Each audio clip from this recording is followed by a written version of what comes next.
So let's talk a little bit about the LG G6. It's been about 2 months since its release, and I'm using the phone on and off throughout that time, and I really like it, and I figured it's a good opportunity to go back, revisit the G6 with fresh eyes, having more experience and used it longer, get into 5 to 7 days we typically do before we do our reviews. And stay tuned to the end of this video because we're giving you a chance to win a brand new LG G6. So before I jump in to talk more about the G6, I want to just revisit the G5 for just like a hot second. I promise I'm not going to dwell. The G5 was like a huge risk for LG to try something modular, try something new.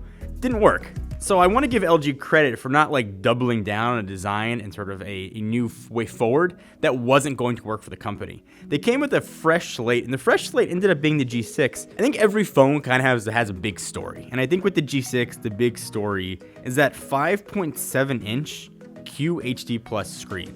And we've seen 5.7-inch phones before. You're like, John, we know what that looks like. But this is like a weird aspect ratio. It's 18:9. You're getting a lot of screen in a very tall package. So what that means is it's going to be a narrow in your hand to hold. So you can hold the phone without having it feel like ginormous sort of Nexus 6 style type device. But that new aspect ratio lends its way to a really new, unique way to use the device. I could have 2 squares on either side of the screen running side by side without having to sort of shrink one a quarter of the way and make one the main screen. They could be equally sized, and it's really productive for me. There's a lot of software that LG put in to take advantage of that new aspect ratio, and the more you use the phone, the more you can appreciate it. The big things though with the screen is certainly video. You want to make sure your video is gonna look good, and it is going to look good. The screen is awesome. The screen is beautiful. It's vibrant. When you turn the brightness up, colors absolutely look gorgeous and pop.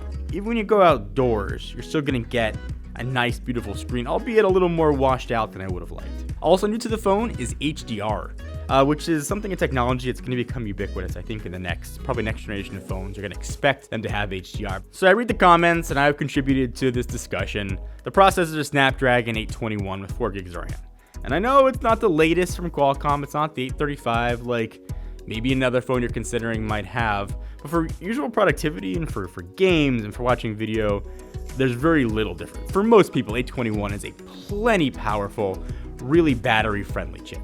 And speaking of battery, when I went to the briefing for the G6, LG spent a really long time talking about how they test their batteries, make sure they gave their batteries room, essentially everything they could say without saying, we really don't want these phones to blow up. So there's a little smaller than what maybe we would have had if it wasn't for the Note 7 3300 milliamp hour battery. LG's got a nice reputation, especially for their, V line of phones with high quality audio. It ain't here on the US version, which is weird. You got to buy the Korean version if you want that. So bear that in mind. LG's skin hasn't changed that much since like the G5 and the V20. I'm not the biggest fan of it. It seems a little too bold and a little cartoony for me. And I also didn't like some of the apps that LG's bundling to replace Google apps. So there are 2 13 megapixel cameras, but they're not the same. One's sort of a standard camera. The other one's a wide angle camera, shoots 125 degrees. I really like the option of having both. In fact, when I didn't have both, when I was using something like my S8 Plus, I kind of missed it. The wide angle lens doesn't have like auto stabilization or anything like that. But when you want to take those wide angle shots, it's really kind of cool. And the pictures do come out really nice using sort of this standard 71 degree normal lens. Rounding out the list of stuff, I guess you'd expect now on a flagship phone, IP68 is here. So water resistance. So you could take this thing in a shower, but we didn't just want to take LG's word for it. Andrew readily volunteered to hop in a shower with the phone, stripped down. I don't know why he wanted to do it, but he did to test the phone if it worked.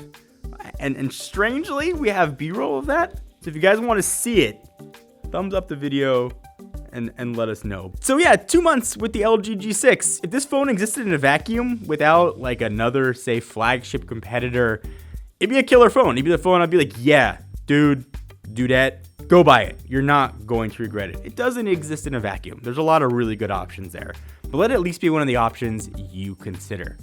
And because we like you guys and want you to have a good phone, we decided to give away a G6. It is a international giveaway, so please do not yell at me about that. It is a T-Mobile locked unit, so know that going in if you live outside the US and you win, but you can pick up an unlock code and use it anywhere. I will put all the information up on the screen. Essentially, hit the link down below, article on technobuffalo.com, and that's where you'll do all of your entering. And let me end with a comment of the day from a colleague and a gentleman that I admire from our BlackBerry Q1 video, Mr. Mobile himself, Michael Fisher. He said, "That's what Android is all about, giving you options to find the phone you want." Word. So, Mr. Fisher, I salute you, and I agree.